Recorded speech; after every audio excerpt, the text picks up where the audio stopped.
Hello everyone and welcome to today's webinar wherein we will discuss impact of budget on pharma sector. On an overall basis, budget 2021 was quite neutral budget in spite of various economical challenges that our country is facing today. From tax perspective, it was a balanced budget approach with no additional tax or cost burden, announcements to ease compliance burden, clarification on various complexities, which certainly will improve the operational efficiencies of the industry. With this, let me introduce you to our esteemed panel for today's discussion. I am joined by Mr. Simhachal Mohanty, who is currently working as Head Global Taxation with Dr. Reddy's Lab. As part of his current role, Simachal is responsible for tax compliance and tax planning for the group, including international operations. A chartered accountant and LLB by profession, Simachal has around 20 years of experience in the field of global taxation and transfer pricing. He was awarded as CA Professional Achiever Healthcare Sector Award by ICAI. Simachal has also served as Chairman International Fiscal Association at Hyderabad chapter. In today's discussion, he will share his insights on recent PLI scheme, need for R&D benefit and regulatory support needed for Indian companies to be more competitive in global marketplace. I'm also joined by Mr. Dinesh Jain, Senior Vice President Head Corporate Finance at Cipla Limited. As an academically astute finance leader with 25 years of experience in delivering optimal results in high growth environment, he is responsible for accounting, global consolidation, external reporting, treasury management, financial trade services, costing, M&A support, risk management, last but not least, global taxation for Cipla Group. In today's conversation, he will share his insights on Budget 2021, focusing on opportunities with increased healthcare spends, working capital blockage due to inverted structure, and what more can government do to promote pharma in India. I'm also joined by Saurav Kubadia, taxation head at GSK India for intensive who has intensive knowledge of taxation, management account and internal control. He has expertise in handling compliances, advisory and litigation of direct tax, transfer pricing, indirect taxation and international taxation. In today's conversation, he will share practical insights on various challenges and opportunities coming from Budget 2021, announcements from an international company's lens, specifically focusing on vaccine drive, compliance changes, and what more is needed to attract foreign capital. Last but not least, our own Biren Vyas, who is partner at Grant Thornton Bharat, specializing in indirect tax matters. In his 30 years of working experience, he has advised diverse clients on number of matters ranging from structuring, advanced ruling, impact analysis, gap finding, and compliance checks to strategy and automation advisory.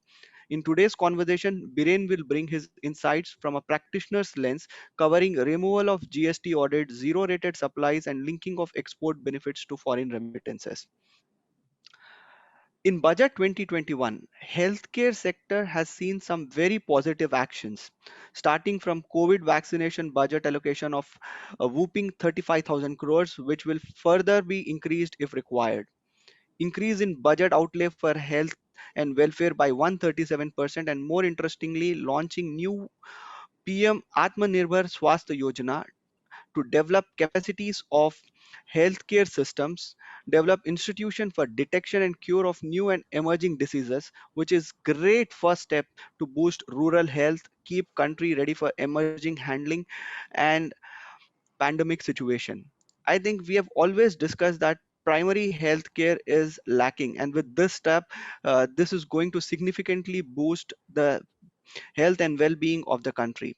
Some of the other announcements, such as approach to inverted duty structure, rationalization of custom duty, and ease of compliance, is also going to significantly help the sector strengthen its competitiveness in the global marketplace.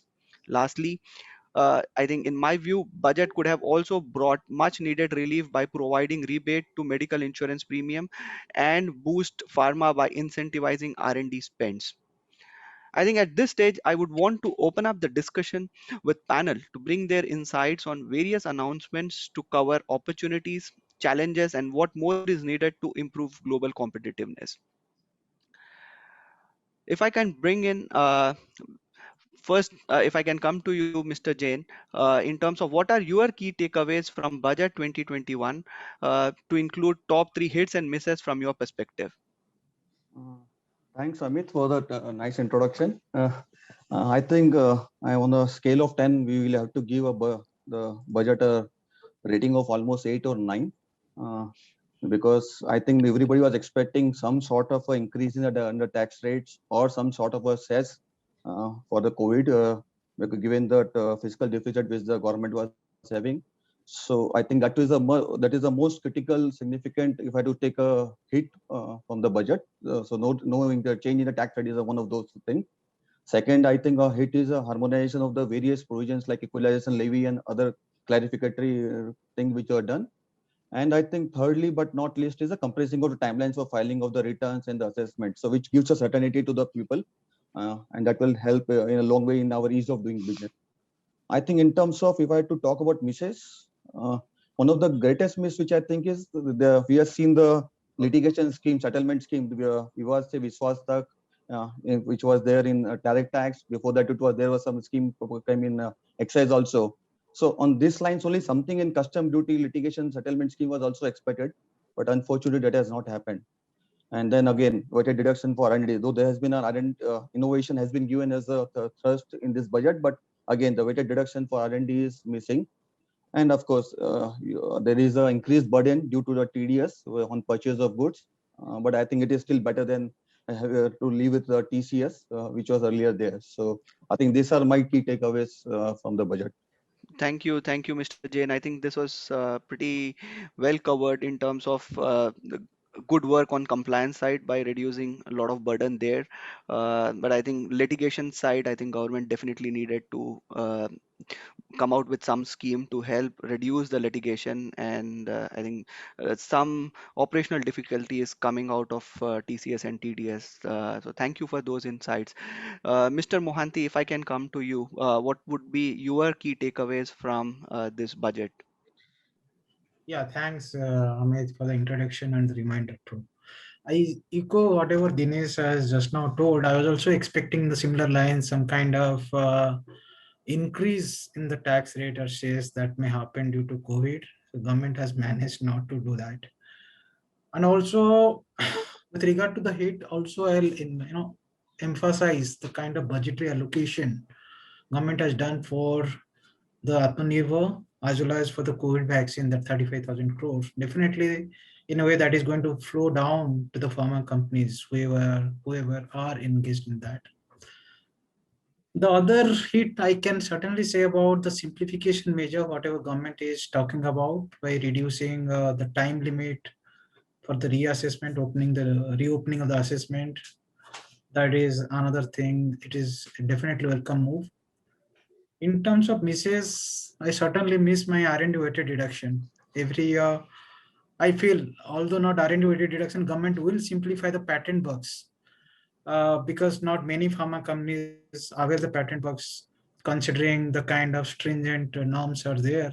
I was expecting some kind of relief or some kind of laxity in terms of the stringent provision that is going to come, but that didn't happen. The TDS, there are two TDS major amendment has happened. One of that, you are supposed to do a TDS if the person to whom you are making payment, if it's not filed the return for last 2 years, then you have to deduct TDS at the 200% of the normal TDS rate. So that is a very, very burdensome thing, how to Yeah. find out and how to ask that guy to file the information with us. That is another thing. So these are few things in my view, hits and misses. And of course, I saw a good budgetary allocation for PLI scheme. That is another good news. Around 1.97 crores, it is there. So that is another good news if you find for the pharma companies and other sectors. Thank you. Thank you. Very well capsulated, Mr. Mohanty. I think a very good allocation to the healthcare sector, which you believe will flow down to players who are working in that sector, is definitely a positive move. I think the other part which you highlighted, no surprises by additional levy. I think that brings a lot of certainty to the players who are operating in this sector. There are no surprises. They don't have to go through a change management to restructure their business coming out of these changes, so which is definitely something which government has been focusing, and then they don't try to bring a lot of surprises to industry, which also helps in ease of doing business. And I think definitely there are some operational challenges which are coming on account of TDS and TCS, which industry will have to gear up and upgrade their systems to Yeah, Amit. monitor that. Yeah, Amit, if I can add one more point, Yes. I was always thinking this government is not going to do any retrospective amendment. I was a firm believer in that. But I see this goodwill provision, whatever the denied depreciation and goodwill, Yeah. that is a kind of retrospective because it applies from 1st April 2020. So in a kind, it is a retrospective amendment, which I never expected. So this is another This point was I thought I'll just highlight. No, no, absolutely. This is one surprise which really took me off too, in terms of, and we have seen they not applying retrospective, and that's what their primary agenda has been. But this is little surprising, and hoping in the final act they will rectify this, because So, clearly these are not, and maybe to some effect, to me it appears more like, because effective dates largely people will play with 1st April 2020, and that's where they have put 1st April 2020. But we'll have to see for more clarity on this, sure. and hoping this will be cleared in the coming act.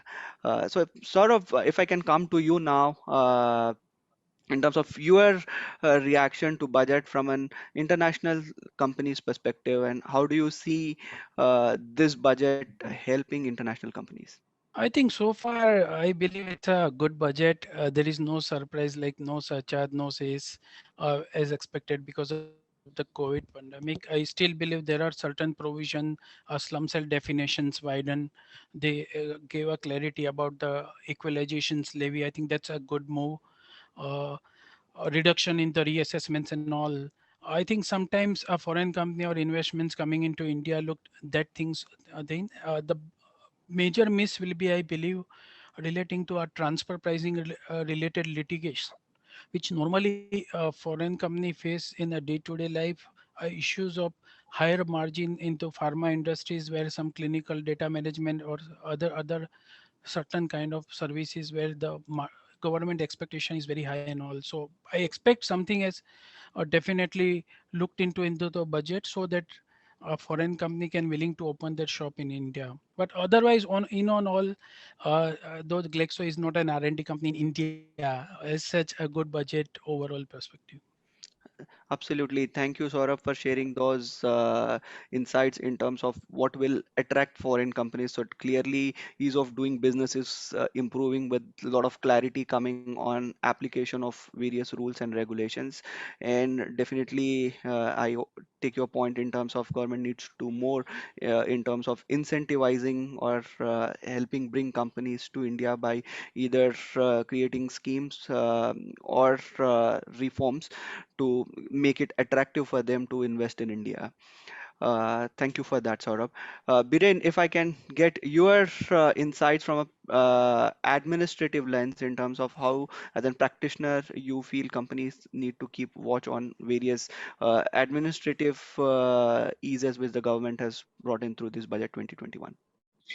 Sure. I would like to highlight while some points have already been covered in the discussion, which has already completed by other colleagues. Two, 3 points which I would like to certainly highlight, which probably I'm sure industry one or other person will certainly have this in mind. Number one, first and foremost, there are budgetary support related schemes, and the refund for under these schemes are stuck for large number of locations and large number of industry players. My view, the allocation of fund, particularly for this type of scheme, of course, there are few announcements like VLI scheme and all those. allocation for budgetary support scheme would have helped a lot, because it would have helped industry to improve the working capital perspective efficiency. That's one. Second, importantly, a roadmap perspective, while a roadmap is already covered, it's monitored and administered by Ministry of Industries. Some announcement and particularly fund allocation for the roadmap would also have helped to gain the trust of the industry, that while on one hand, while government is already gaining or rather recovering the GST, which has crossed 1 lakh crore since last almost 3 months. On another hand, the government is also looking for distributing the working capital to the industry player who are really deserving, and particularly the listed and top companies who are into this. Probably it would have helped a lot, such allocation. That's one. And second,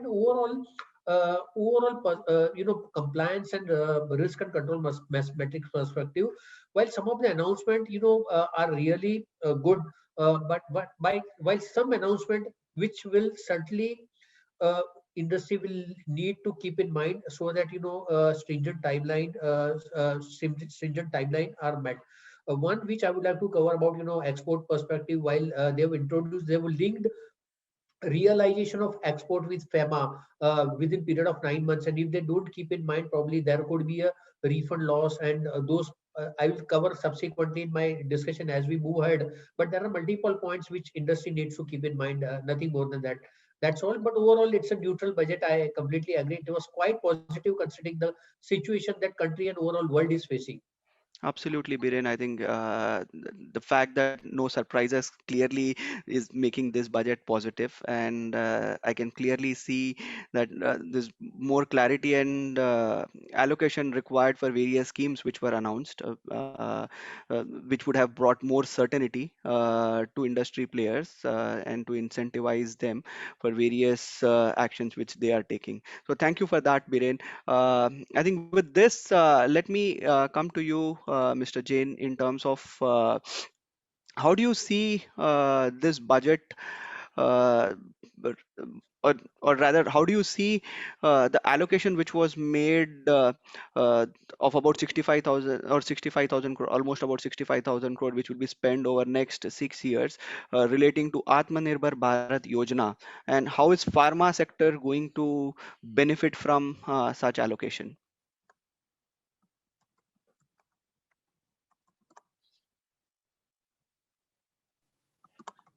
Yeah, yeah. So this allocation of 65,000 is really a welcome move. I think this is just the beginning, whereby the government has started focusing on the healthcare sector as a thing. And I think given the options which were very limited for the government, they have done very well to carve out this kind of a scheme. The healthcare expansion story is great. Setting up of the virology lab, integrated public health labs will significantly increase the infrastructure across the primary, secondary, and tertiary care. Uh, and when you look at the pharmaceutical companies also, we are also seeing a lot of penetration in the tier 2 and tier 3 cities. And whereas the metros and the tier 1 cities are slowing down. Hence, the overall story just links very well. That it is expected that these measures will enable the public at large to access the healthcare facilities. And this will result into pharmaceutical companies will also have wider reach for their supplies. So I think all in all, it is a very good measure by the government.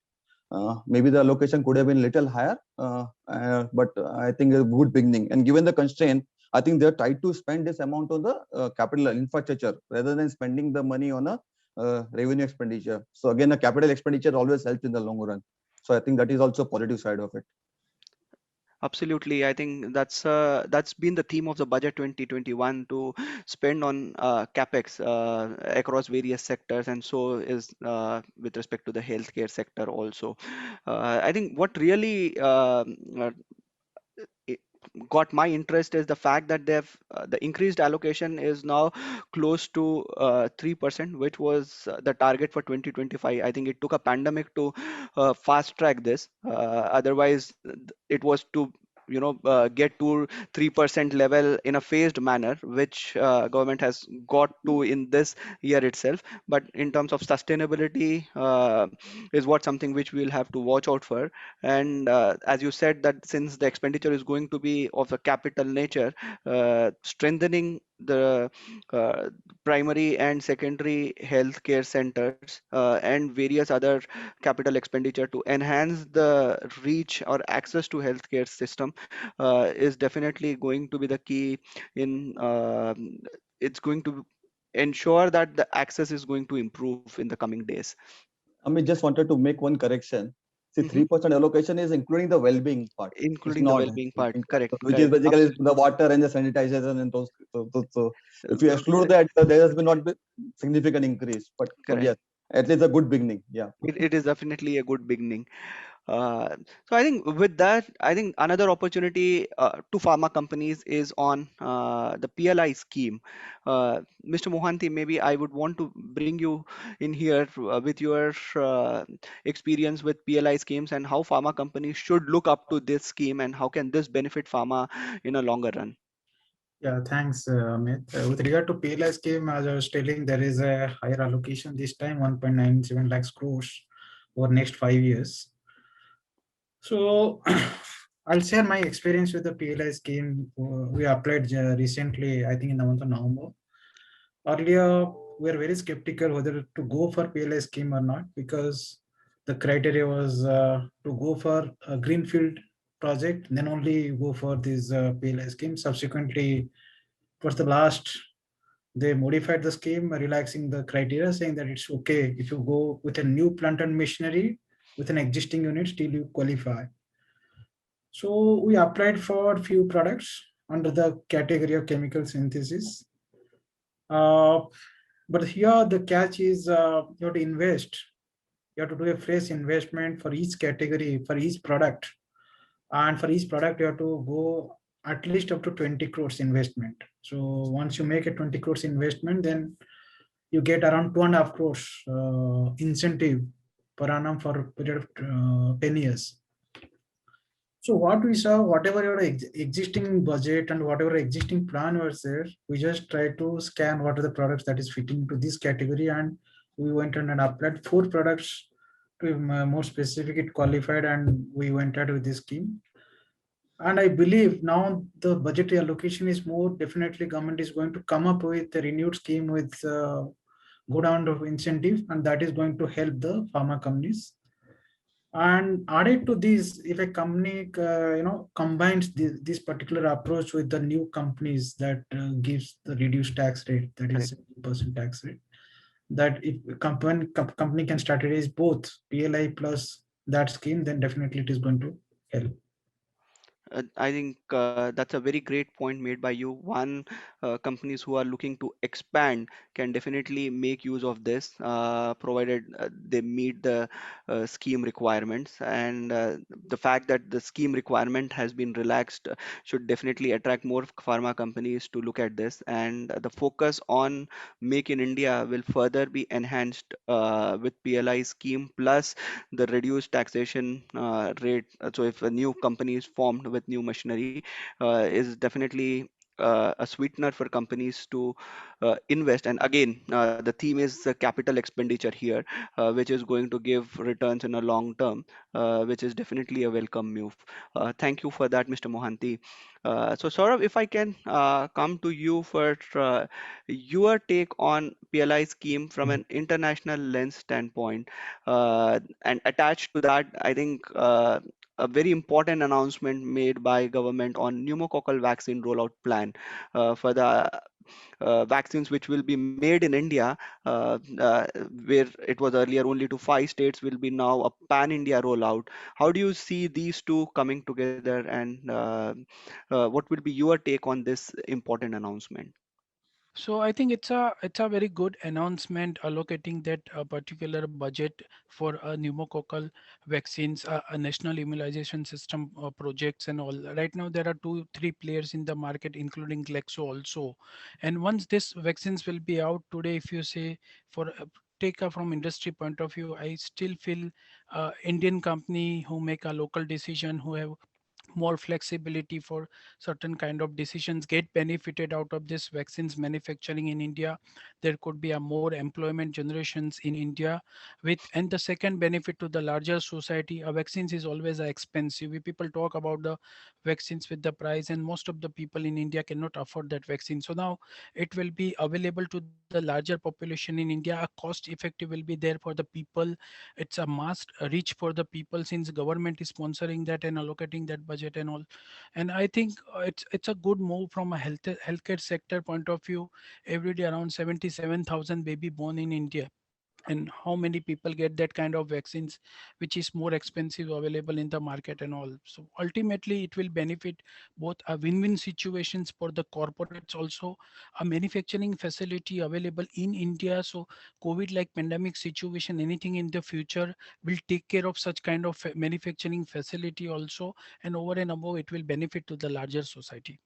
I think very excellent point. Sort of again, the trust here being on capital expenditure, which will get attracted in India with such a wide population which needs to be catered. I think it's important that this vaccines facilities are located in India, which will help not only in employment generation but also to improve the health of the new generation.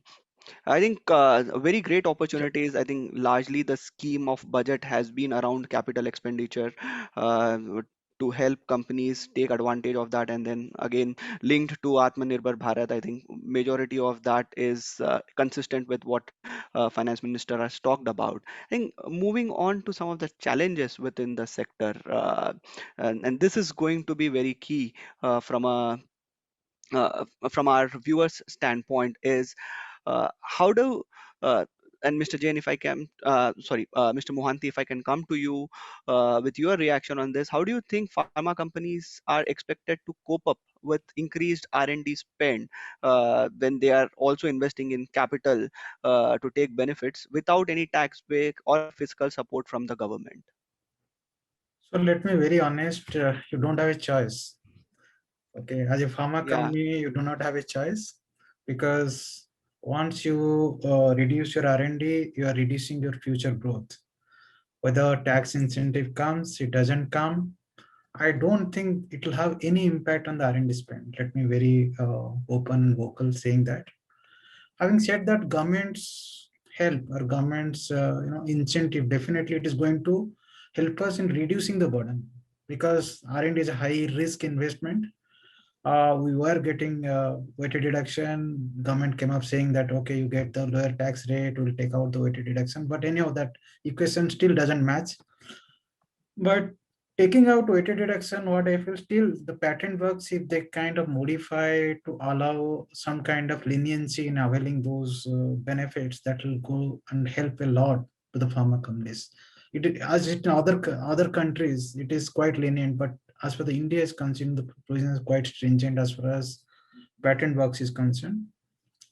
And as a pharma company, we spend around 8 to 9% of the expenditure on R&D, and we are going to continue in that path. We don't see any kind of going down in those paths, although the pain of higher cost is there. I think very excellent point made by you, Mr. Mohanty, on patent work. I think if that is, I think the counter to R&D is simplifying the patent regime, and if government can work on that, that's gonna significantly improve India's footing on the global innovation platform.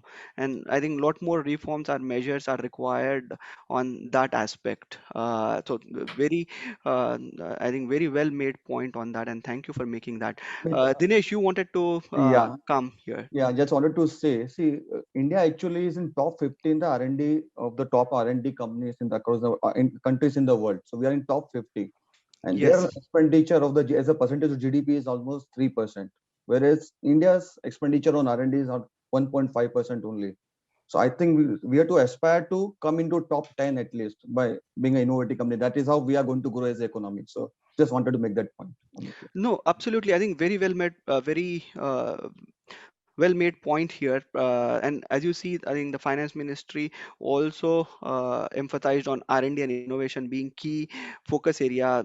And I think because of the constraint, they could not do much on the R&D side, apart from very smaller allocation on oil and gas and few other sectors. But I think as a country, you're right, we need to do a lot more on R&D space. And I think reforms, patents, and I think policy making around R&D will help industry get more certainty. And I think there need to be an environment where they are ready to take that risk. I think a lot more needs to be done on that aspect.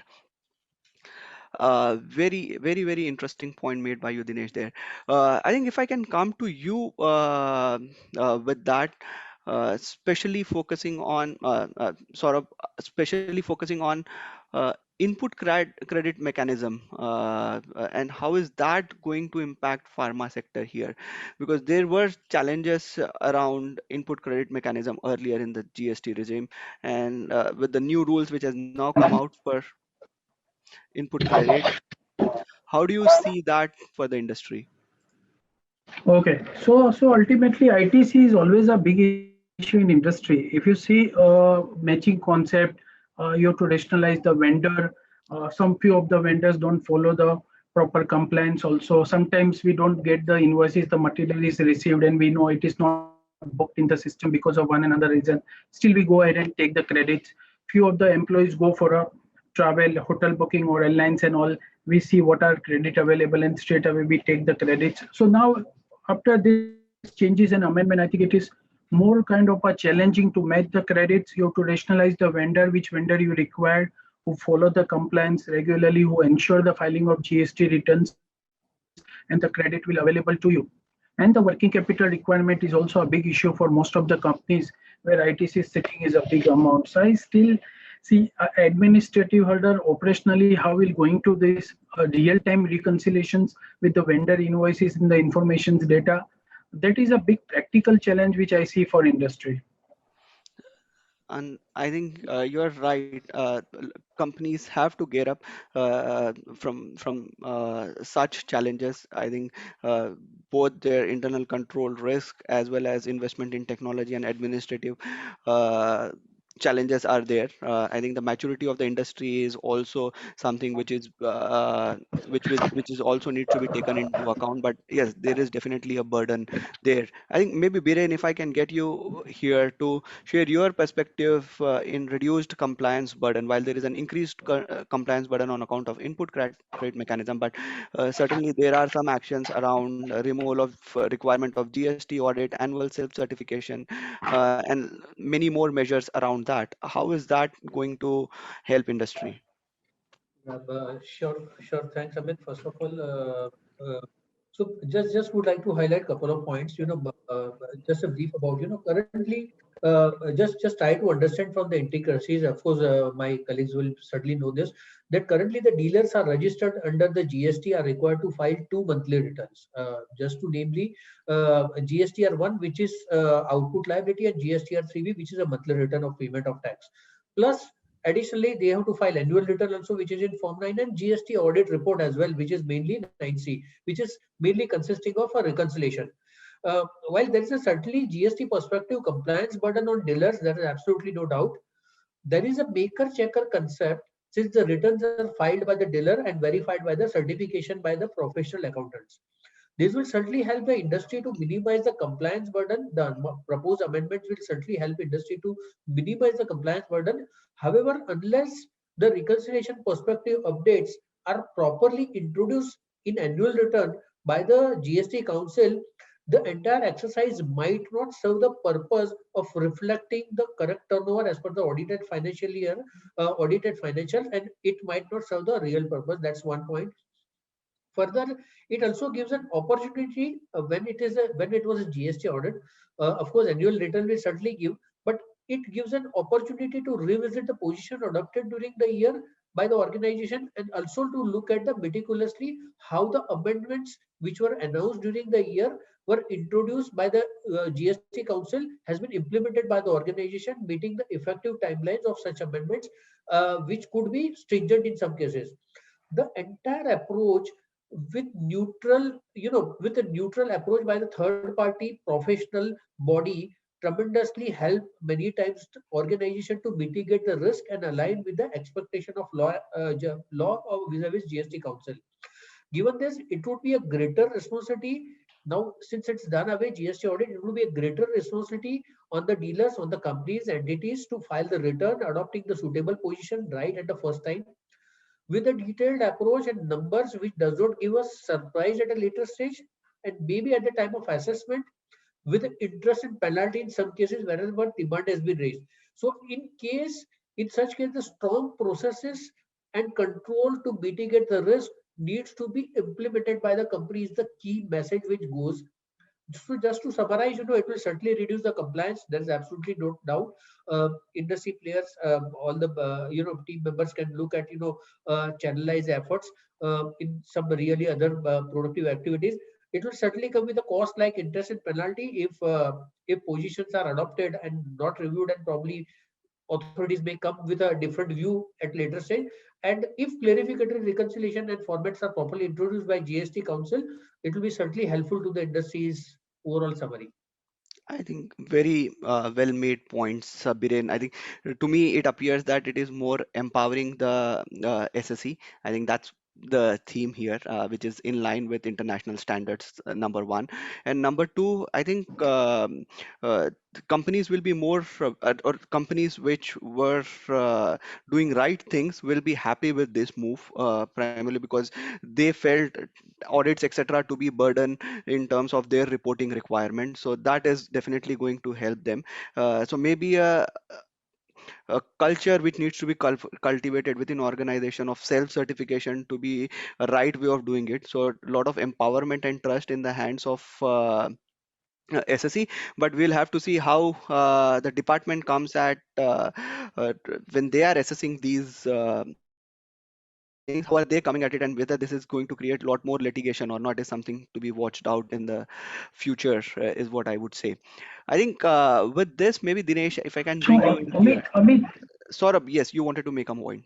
Amit, one point you mentioned about the GST audit. I still feel audit is very much required for a company like a big size where they revisit their positions. We have seen that few of the informations which is going in the GST return or the audit will be asked for the tax audit report, will be asked at the time of assessments, depending upon the state-wise P&L account information, sales, other data. So that was readily available at that time. If you see in the corporate ways of working, to comply to get the information data, it's itself a big challenge. So I Correct. still feel a GST audit will be a best time where you revisit your position. You know at the time of audit only whether it is right or wrong decision taken. You can recollect that by paying the interest or whatever it is, rather getting surprised later date with the higher amount of penalty and the interest.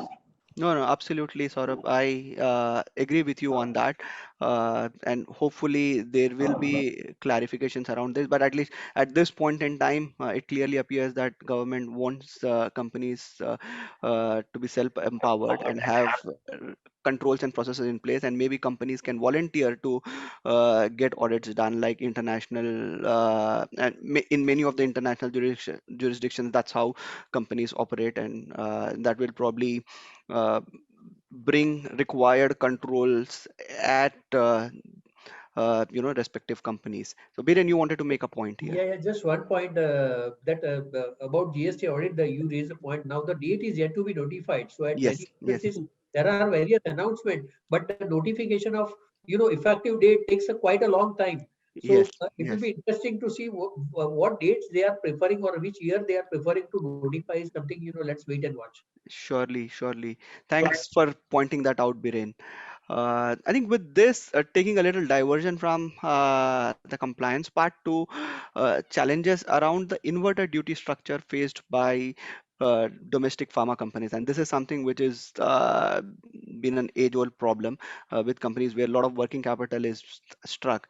Maybe Dinesh, I would want to bring you in here to get your views on how should companies prepare to face this challenge and what more can be done on this account. Amit, as you rightly pointed out, this is a big challenge for the pharma companies. And this has been the problem during the excise duty regime also. when our formulation were taxed at 6% and in your world drug was at 12%. And this has been the one demand of the industry which has not been addressed. Now, this, as you rightly mentioned, again, this inverted duty structure results in the blockage of working capital, which results in the higher cost of operation, leading to the higher price of the medicine. I think the issue becomes bigger in the case of life-saving drugs, where Yes, the input comes at 18% and the yes, output is only at 5%. So that is a bigger problem there in the for those manufacturing companies which are producing only life-saving drugs. Now, we have heard the finance minister in his speech that they will be inviting inputs from the industry to reverse or address the inverted duty structure, but we'll have to keep and see how it happens. There is also no clarity, just to take the point forward from the earlier discussion, there is no clarity on the refund of the input service tax also. correct. Except there have been some judicial precedents which have decided in the favor of the company industry, but otherwise there is no clarity there also. No, also the one more point which is there, this ISG GST refund, which also now they are trying to put some cap there. They are going to come out with a notification who will be eligible for the IGST refund also on exports. So unless the pharma is also notified to eligible for such refund, I think that will also be an issue. And on a lighter vein, I think this is coming because of the fact that we follow a cash accounting mechanism in the government. So this is purely on a lighter vein, and therefore they are not bothered at what blockage happens in the hands of the industry, because they don't have to look at it. They look at only the cash collection on a year-to-year basis. And I don't know whether data is also there with the government, that what kind of a credit which is stuck in this kind of a, it is stuck in the channel because of this inverted I duty think structure. Yeah. I think very well made points, Dinesh, here on the entire GST challenge area. I think the GST is one area which is definitely is evolving, and GST Council is looking into various aspects, and then there are a lot of industry, I would say, recommendations which are going or for consideration for GST Council. Clearly, the credit mechanism, how that is cleared up, and how government is quickly able to release the dues to industry will be the key focus area. Maybe Biren, if I can bring you in here to share your perspective in terms of how is the approach going to be like, and you are privy to a lot of GST Council meetings. So how do you see this evolving, and how much time do you think will government take from here to get a lot of clarity on this aspect? So you know, the one point, you know, particularly for this, my view, as far as credit mechanism and all this are concerned, probably during the year also there are multiple announcements which generally take place. I mean, GST Council do take initiatives. Very soon it's expected that probably anytime, maybe between during the year, it will be, they will come out with some more clarification. That's what's expected.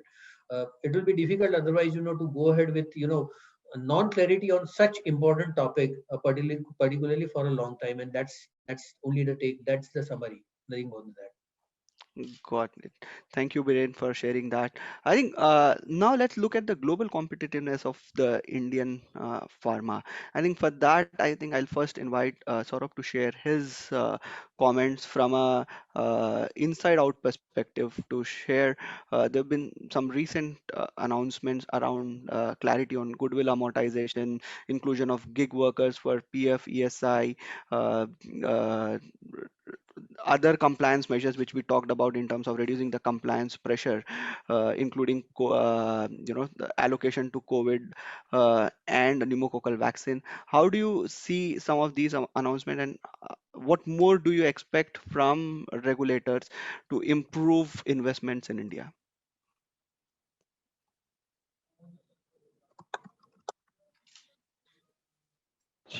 So, Amit, I believe reducing the corporate tax rate from 35% to 25%, it's not a sufficient for a foreign investor to open a shop in India. If you take a live example of my case only, when we set up a manufacturing plant in Bangalore, the kind of licenses we require, around more than 40 licenses we require from the department and all. So ease of doing a business requires some kind of simplification, a common window to obtain all the permissions, all the licenses for a particular thing.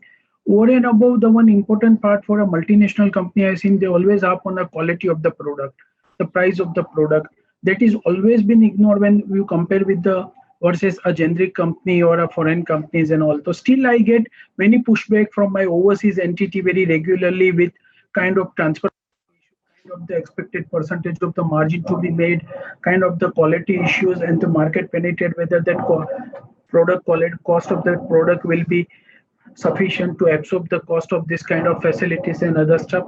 Over and above, there are many challenges related to regulatory also. In terms of the tax also, I see a long drawn litigations in India which running from 25, 30 years for that.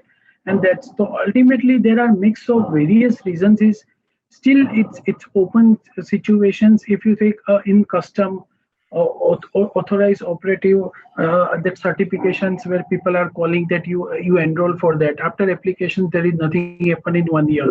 So intention is good to implement everything, but practically in operational level, administrative level, how it's going to be done. If you say now faceless appeal hearings with transfer pricing issue with 1000 2000 paper book with so many technicalities involved, I don't know how will one can going to explain about that. What is my point?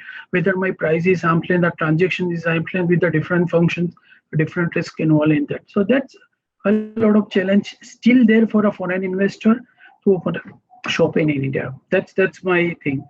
We need more simplifications in terms of a litigation part, in terms of a compliance part. Now you take TCS, we already struggle. Now the TDS on the purchase of the goods itself is a big task. I always believe with this kind of compliances and one and another stuff. In fact, it is more difficult to do the business in India rather than the ease of business. Or uh, I still appreciate with the GST invoice as information and data. You get all the information at the one particular law or the one particular return. Why you expect further for TCS, TDS stuff on purchase of goods sales and all?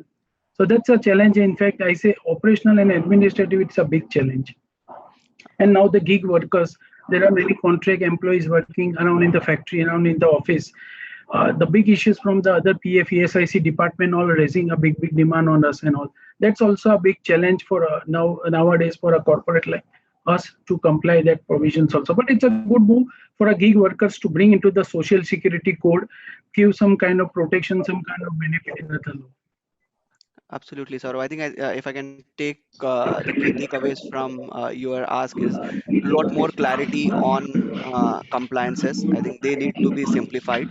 A single window kind of approach is what you are looking at, and clearly, a lot more needs to be done on ease of doing business by simplifying the requirement to open your shop in India. So very well made points there, Saurabh. So Dinesh, if I can come to you next.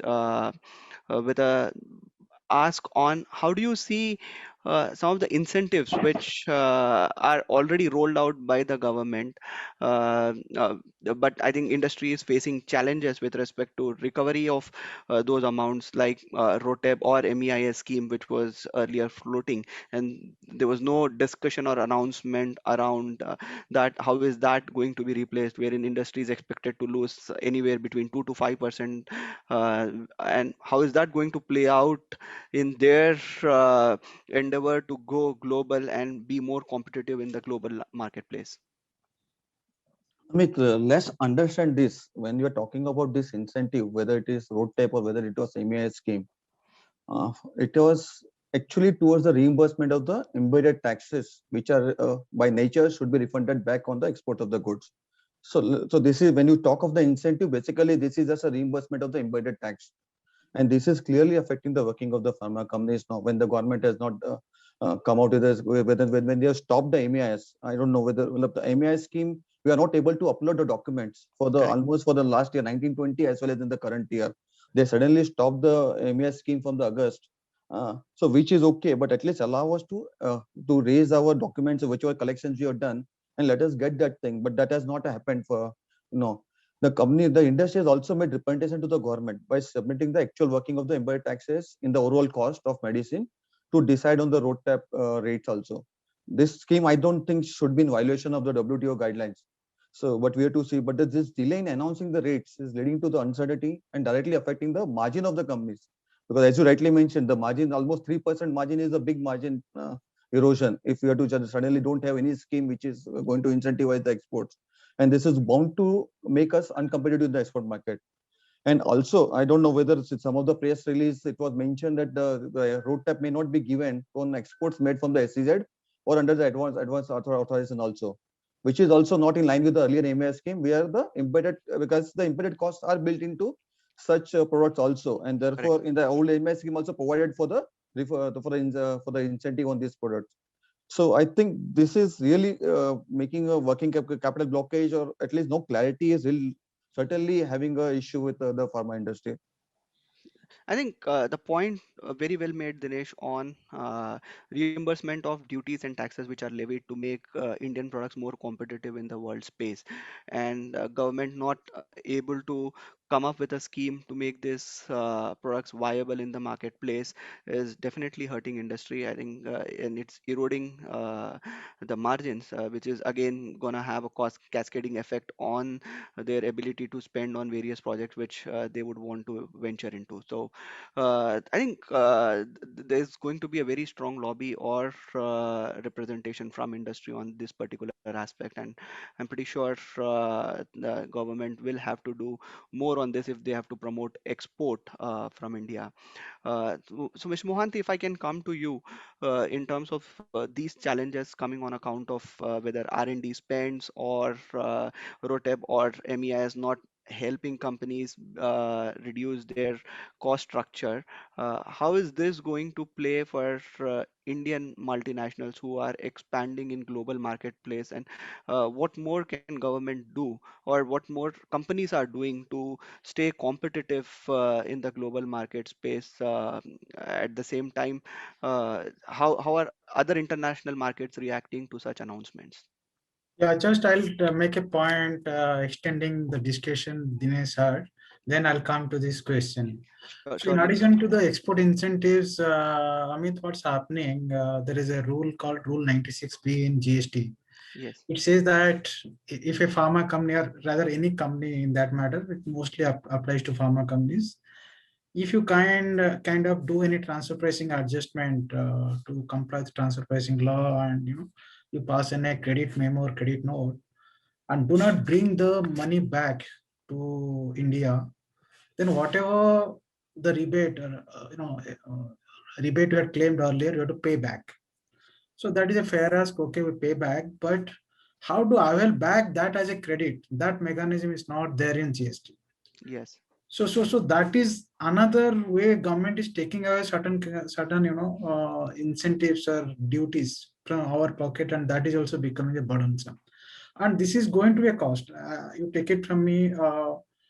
The transfer pricing exactly matching pi to pi is never possible. It is going to be distorted, and it is going to be adjusted at year end. And if this clarity is not provided in this matter, then this is going to be a cost. Okay, now coming to the global competitiveness, what the companies are going to do when the incentives are not available. There are only two ways available. Either you increase your productivity through cost leadership or through process improvement. That we have been doing from year on year, and that has been a key focus of all the pharma companies across India or across globe. yeah. I know that is one aspect. The other aspect is, of course, focus on the new product. That is not largely in your hand, but what is in your hand is doing a process improvement and the productivity improvement. I think the part on the GST credit mechanism, and Biren will talk more about. I'll get Biren to talk about the foreign remittances also, which are also now linked to you getting remittances in time. Otherwise, you'll lose out on the various benefits which you are getting. But again, no clarity in terms of once you get the remittance, is there a mechanism to get that credit back is going to hurt. So maybe Biren, if I can get your quick reactions on that, including the SEZ part, where again it's going to be an administrative burden on companies, especially focusing on the zero rate items, where companies have to now reach out to, or maybe have to go to some kind of red tapeism to get their products listed or notified. Sure, Amit. First, I will continue with the export-related refund on export-related point, and then probably I'll touch upon the SEZ part. See, as per the existing practice, just to explain the holistically, while some of the points are already covered, Mr. Mohanty, as per the existing practice, the goods exported out of India are not liable to GST and treated as a zero rated in the nature of as defined in the GST. unutilized input credit on corresponding GST procurement is already is to be claimed as a refund within the particular timeline. Now, given this amendment, now in case the export revenues are not realized within the 9 months as per the FAMA Act, they've introduced and aligned with the FAMA provision. If it is not realized within the 9 months, periodicity may differ if they announce later on. But 9 months, then from the date of such export, then refund claim by the exporter needs to be paid back. Now, if refund is obtained, it needs to be paid back with the interest and penalty, and that's something which is burden and it needs a clarification that if it is paid back with interest, whether if it is realized, then how it needs to be claimed again. That's one point. And another, the possibility of few exporter and few class where they have already identified that probably LUT option might not be available to them at a later stage. Now, even the clarity with regard to this is also not provided in the budget, which is expected, because everywhere the pharma, the kind of business operations that pharma have, they will certainly look for these type of announcement which will have impact on them. And lastly, the supply with regard to the SEZ.